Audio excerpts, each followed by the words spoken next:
I remember getting pajamas. We didn't get the footy pajamas because we never bought pajamas. Grandma always made these pajamas for us. I mean, this is for rich kids, you know? Wow. We went over to their house and they had feet in their pajamas. Grandma's like, you don't get feet. Wear your socks. For a while there, you're like, I don't get feet? Grandma's going to take my feet away. But she used to be excited about stuff. Every year we would get pajamas for Christmas. And Grandma would make them out of whatever my pajamas looked like. Grandpa always had a new shirt just like it. You know? And you weren't old enough to realize, I'm just getting Grandpa's scrap material as pajamas. And Grandpa would be dressed in a flannel shirt during the day, and you'd be wearing it to bed. And my sisters would get pajamas, and we would be excited about the pajamas and the cookies that would come from Grandma every year. That was the thing that you looked for. I remember getting the Sears catalog. Do you remember getting the Sears catalog as a kid? And you would look through the catalog, it would come, and I'd spend a month just looking through the catalog, knowing I wasn't going to get any of that crap. But you could dream. I remember thinking, you'd see the big cars that you would even pedal, not the remote control cars, just the pedal cars, and you'd be like, wow, must be cool. I hope I get a spoon.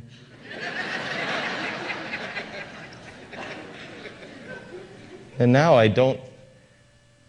Now because I'm torn, I'm in between places. I don't know. Is anybody else like this where you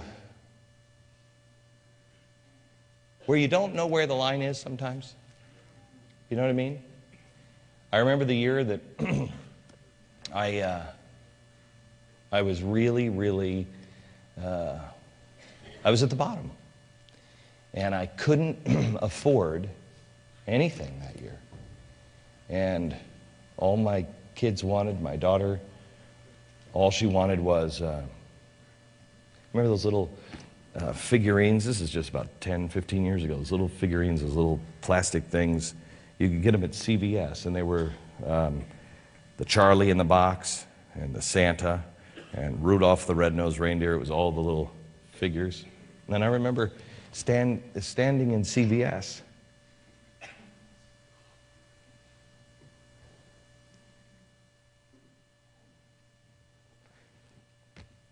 And not being able to afford them.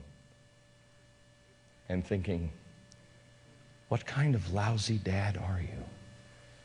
At your Christmas shopping at the CVS. And you can't afford the set. Has anybody else felt like this? You either feel like you haven't done enough or you've done too much. I can never, oh, it has pockets.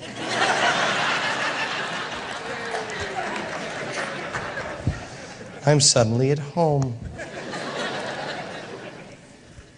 You can never find that sweet spot. At least I can't. Am I alone in that? Does anybody else feel that way? You can't ever find the sweet spot. Every Christmas, Tanya asks me, what is wrong? And I'll either say, oh, we got too much. Or, I shouldn't have held back on X, Y, or Z. And my kids are fine. I'm screwed up somehow or another. Keep that to yourself.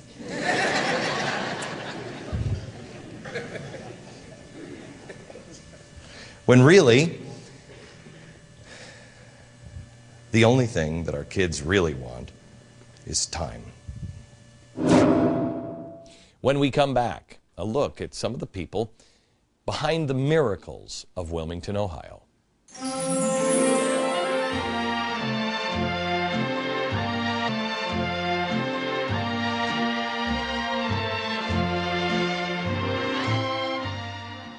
The spirit of Wilmington comes from one place, the hearts of its residents. Take a look. We're not waiting for someone to come save us. We're going to save ourselves, and we're going to do it together.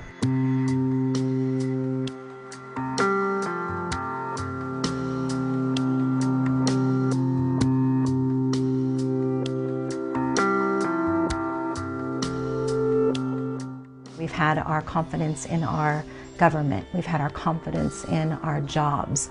And right now, things seem so uncertain, and really the only thing that's certain right now is God. For our family, for me, that we feel that as part of our relationship with the Lord as being Christians, that we value praying for other people, that we think it's important to lift up other people's needs more than our own. I know God is hearing their prayers, but I think if nothing else, and it just encourages me, builds my faith, builds my family's faith.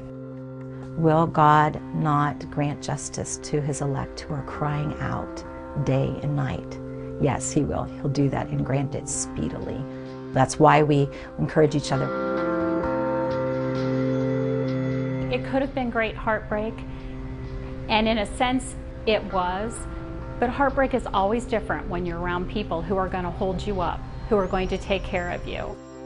In spite of everything that has happened, the situation with DHL packing up and leaving and all of that unemployment, we're going to be a stronger, better community 5 years from now than we were 5 years ago. I do believe that God is trying to show an example of his kingdom, and that if a community in times of hardship will love the broken and pull together. We have 32 churches involved. Each church does 1 meal a month. When a girl came in, she had a young child. She came in, desperately needed a job. She had no unemployment, and she didn't know what she was going to do. My front desk staff member said, I will cut my hours by this many. You can give them to that young girl and her child. I can do that. It's exciting to see people return and paying it forward to help others, watching them to encourage those who are where they were at one time.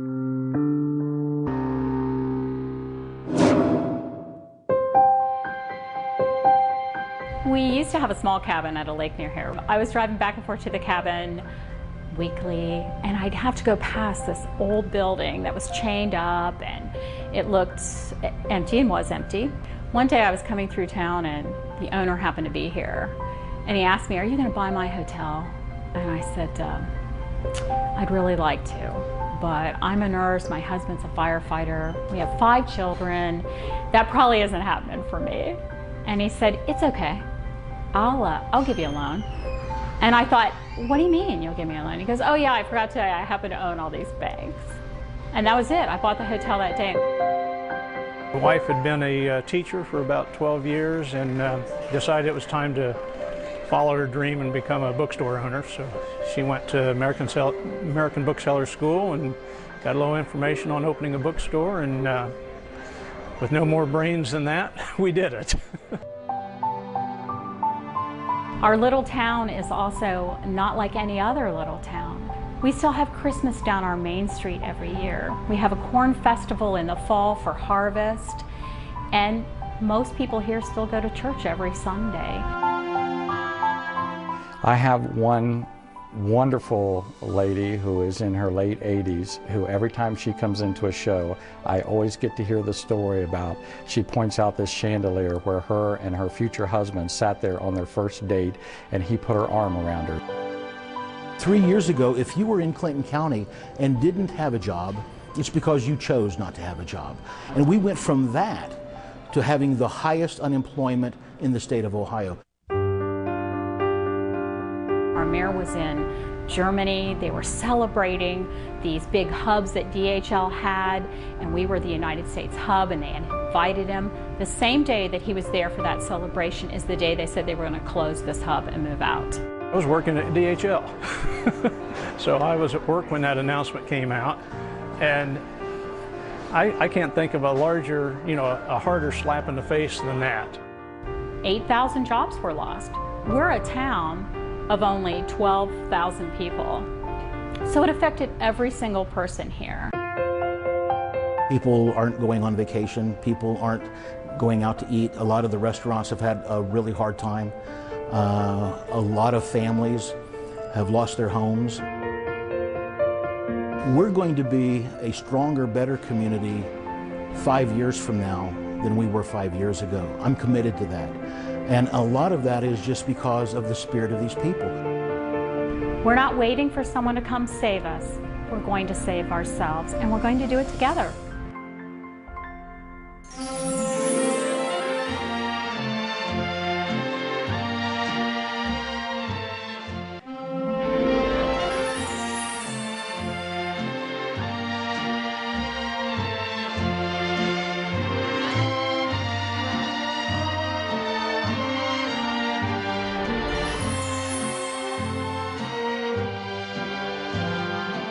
Back now with part 2 of America's First Christmas.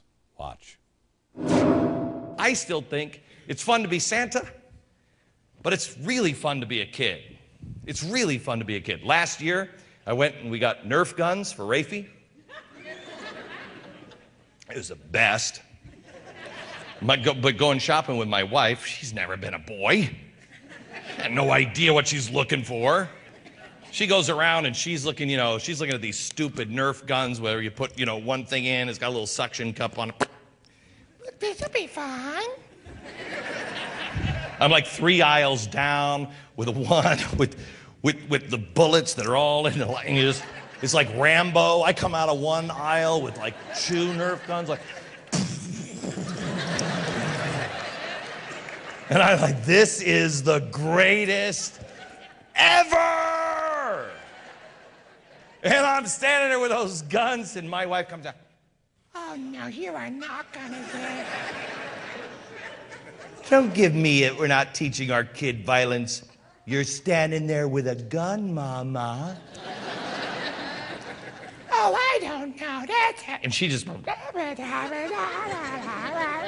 And the reason why I have 2 of them is because they're 2 different brands. And I can't decide which one is better.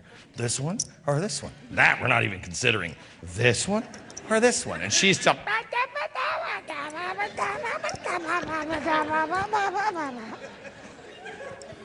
And behind her is like this 9-year-old boy.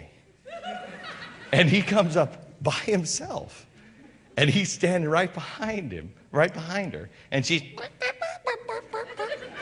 And he comes right behind her and he's like.